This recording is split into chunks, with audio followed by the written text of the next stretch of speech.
Comecei pessoalmente a entender que aquela garantia da lei e da ordem que nós estávamos acordando não era o que eu estava acostumado a ver as Forças Armadas cumprirem desde 92. E nós começamos a ficar desconfortáveis, pelo menos eu, ministro Paulo Sérgio e o general Freire Gomes. O Procurador-Geral da República, Paulo Gonet, perguntou se Batista Júnior confirmava o que havia dito à Polícia Federal sobre o alerta de prisão feito pelo então comandante do Exército, general Freire Gomes, caso Bolsonaro desse curso a uma ruptura institucional. Confirmo, sim senhor, eu acompanhei anteontem a sessão, estava chegando de viagem. General Freire é uma pessoa polida, educada, logicamente ele não falou essa frase com agressividade com o presidente da República. Ele não faria isso, mas isso ele falou com muita tranquilidade, com muita calma, mas colocou exatamente isso. Se o senhor tiver que fazer isso, eu vou ter que acabar lhe prendendo. Essa afirmação desmentiu o ex-comandante do Exército que, na última segunda-feira, também em depoimento ao STF, negou que tivesse ameaçado prender Bolsonaro se ele levasse adiante o plano golpista. Ainda em resposta a Paulo Gonet, Batista Júnior disse que os militares trabalhavam com a possibilidade da adoção de uma GLO apenas em caso de convulsão social no Brasil. E que falou com o presidente Bolsonaro, aconteça o que acontecer, no dia 1º de janeiro o senhor não será presidente. Ou seja, a GLO que nós estávamos falando era para o caso de um evento de um problema em alguma cidade, algum estado, alguma convulsão social. Ao ser questionado sobre a intenção de prender autoridades, o brigadeiro confirmou que em uma das reuniões com Bolsonaro e o então ministro da Defesa, Paulo Sérgio Nogueira de Oliveira, essa sugestão foi feita. Foi, sim senhor, do ministro Alexandre de Moraes. Segundo o brigadeiro, um dos presentes na reunião levantou a hipótese de que os outros ministros do Supremo poderiam libertar Moraes com um habeas corpus. Essa pessoa não foi identificada.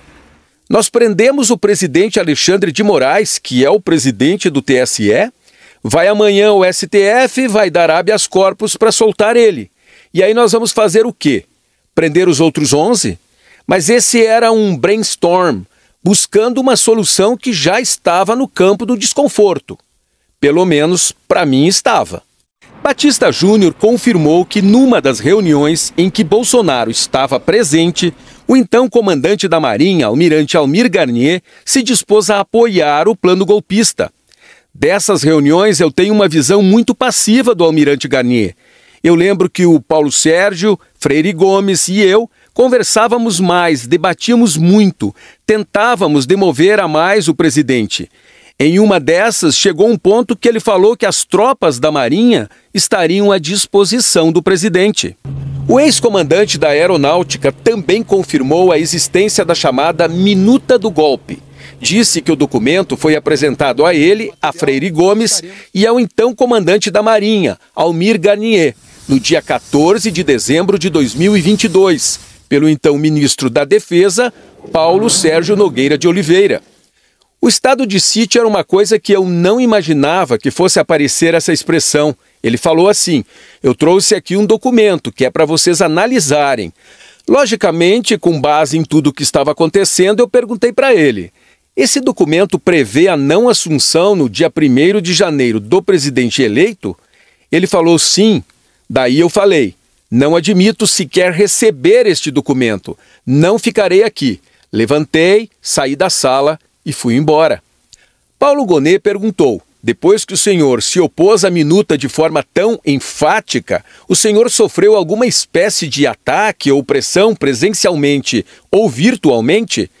Batista Júnior respondeu que muitas, não só minha pessoa, mas a minha família, o que foi muito difícil, viu? Gonet quis saber se ele identificaria a fonte desses ataques. E o brigadeiro disse: infelizmente também, sim, senhor. General Braga Neto. O ex-comandante da Aeronáutica disse ainda que encontrou o ex-ministro do GSI, Augusto Heleno, na formatura do Instituto Tecnológico da Aeronáutica no dia 16 de dezembro de 2022. Heleno pediu carona para voltar a Brasília num avião da FAB, porque foi chamado para uma reunião de emergência com Bolsonaro no dia seguinte. Na conversa, Batista Júnior disse a Heleno que eu e a Força Aérea, por unanimidade do alto comando da Aeronáutica, não vamos apoiar qualquer ruptura nesse país. Se alguém for bancar isso, saiba quais são as consequências. Logicamente, eu entendi que o ministro Heleno não estava sendo chamado para uma coisa trivial e quis deixar claro a posição novamente da Força Aérea, porque não tinha deixado para ele ainda.